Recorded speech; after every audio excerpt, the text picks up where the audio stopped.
Rien n'a été fabriqué, tout est là. Je sais pas. Je sais pas. Je me sens pas bien.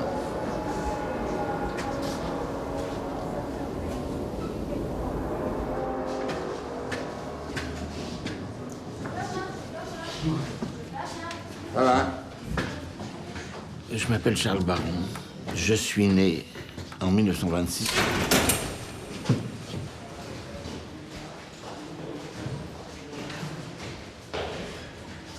Quand j'ai été arrêté, en 1942, à l'âge de 16 ans, on m'a pris mes papiers. Et là, j'ai été interrogé par un flic français, un civil, un inspecteur, qui a eu 2 phrases, en tout et pour tout. Il m'a pris ma carte d'identité,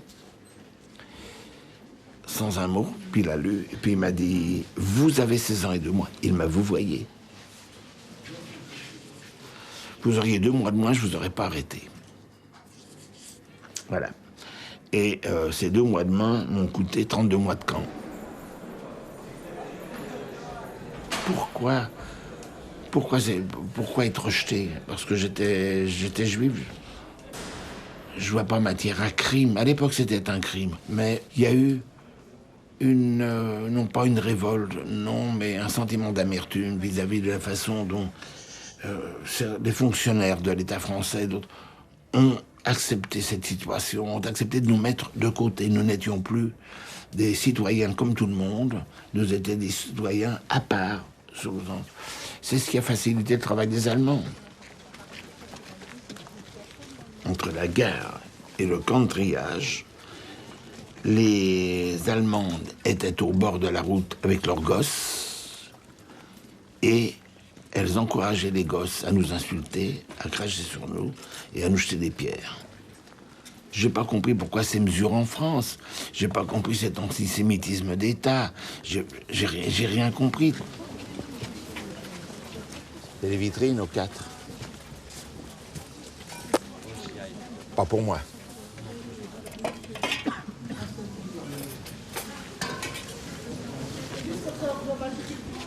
Bah écoute, qu'est-ce qu'il y a de plus parlant que les vitrines ici? Les cheveux décolorés, les chaussures qui n'ont plus de couleur, ouais. Les poupées, les objets orthopédiques et tout. Qu'est-ce qui parle pour Auschwitz? Plus que ça, dis-moi. Rien. Tout ce que je peux raconter, c'est rien. Tout ce que tu peux raconter, c'est rien à côté de ce que les gens vont voir là. J'ai fait 8 camps. 8 camps variés. Ça a été des camps de travaux forcés pour juifs, au commando de Dachau, à un camp même jusqu'à un camp disciplinaire. J'ai fait toute la gamme, y compris naturellement le camp d'extermination de Birkenau. Quand on est arrivé à Birkenau, il y avait l'odeur, cette odeur effroyable de brûlé, et on ne savait pas ce que c'était. Si j'ose dire, c'était mauvais, mais on ne savait pas ce que c'était. J'ai été désigné pour aller à la chambre à gaz. Dans le déshabilloir de cette chambre à gaz,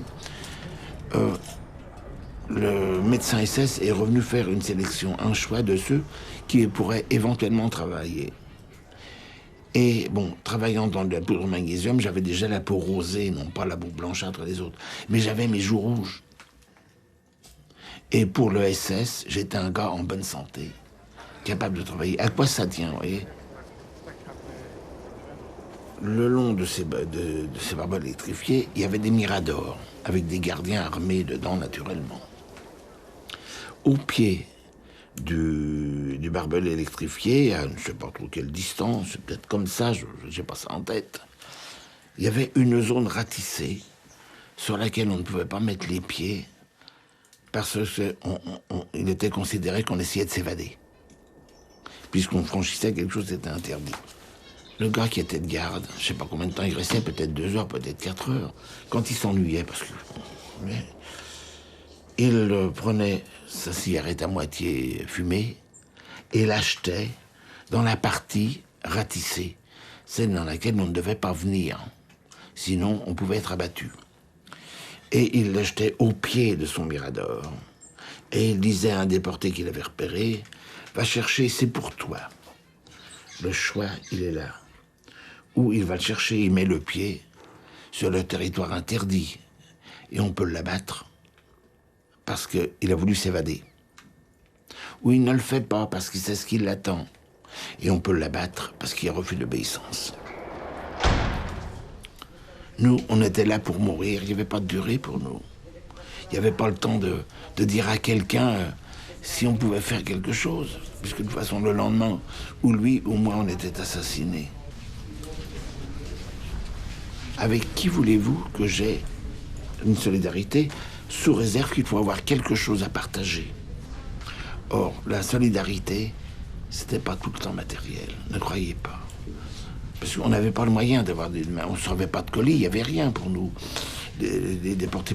Certains déportés politiques recevaient des colis, parfois même certains ont reçu des courriers, nous étions nuit et brouillard. Alors, bon, ma solidarité, elle allait avec un gars de mon âge, sans problème. D'abord. Elle allait ensuite à un francophone. Et si je dis juif, c'est simplement parce que, au moins, j'étais sûr de ne pas avoir de rebuffade. Je sais pas comment vous dire ça, mais je sais pas comment expliquer cette sensation de vivre dans un monde différent.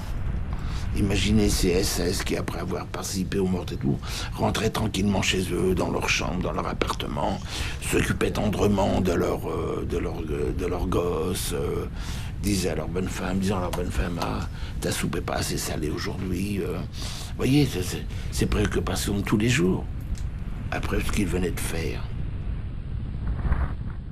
Les Allemands ont raflé en Lituanie des jeunes et leurs pères. Ils les ont amenés à Dachau, de Dachau ils les ont amenés ailleurs. En fin de compte, les pères, je ne sais pas trop ce qu'ils sont devenus, je suppose qu'ils ont été gazés à l'arrivée à Birkenau. Les gosses sont entrés au camp. Et d'un seul coup, toutes les lumières, tous les projecteurs, tout ça s'est allumé.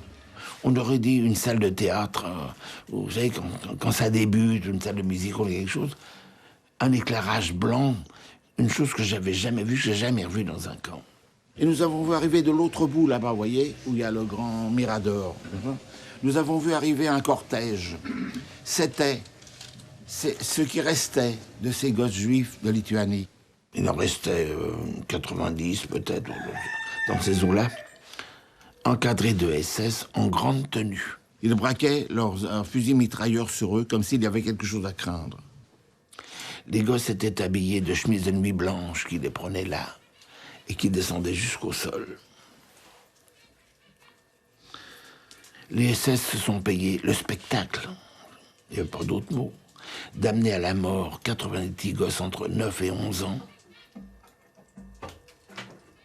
de les amener comme à un spectacle. Et ils les ont amenés aux chambres à gaz. Nous savions où allaient ces enfants.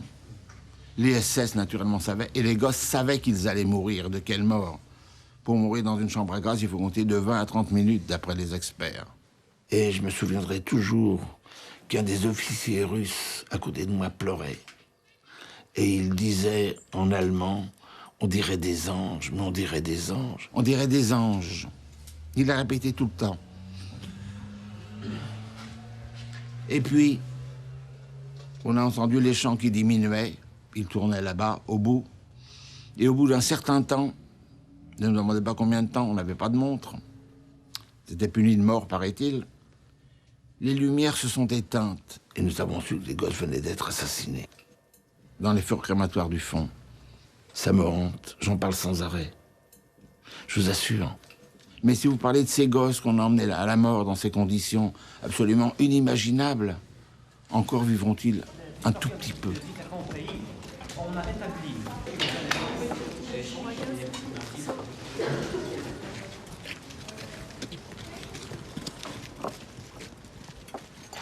Je suis rentré en France en septembre, 3 ans jour pour jour après mon départ, de 18 septembre à 18 septembre. Et là, je suis tombé sur l'incompréhension. Personne ne voulait nous écouter. Ce que nous racontions, c'était trop énorme. qui avait l'idée de faire des chambres à gaz, qui aurait pu penser que c'est de la folie, on racontait des choses pareilles, mais c'est pas normal. Le soir du 18 septembre, rentré à Paris, j'ai un ami de famille qui est venu, et pourtant sa femme, rentrant de Bergen-Belsen, est morte à l'hôpital des Invalides. Son premier mot, ça a été de me dire, mon pauvre Charles, si tu savais comme on a eu faim ici, de quoi pouvais-je lui parler si lui avait eu faim à Paris? Où est-ce que j'avais... qu'est-ce que je pouvais dire, moi? Rien. Rien. Vous voyez, on a monté... j'ai eu des réflexions du genre... pas exactement comme ça, mais l'esprit y était. Maintenant, les vacances sont terminées, il faut commencer à travailler. Je suis pas sorti du camp, voilà. Mon problème, il est là. 58 ans après, je suis toujours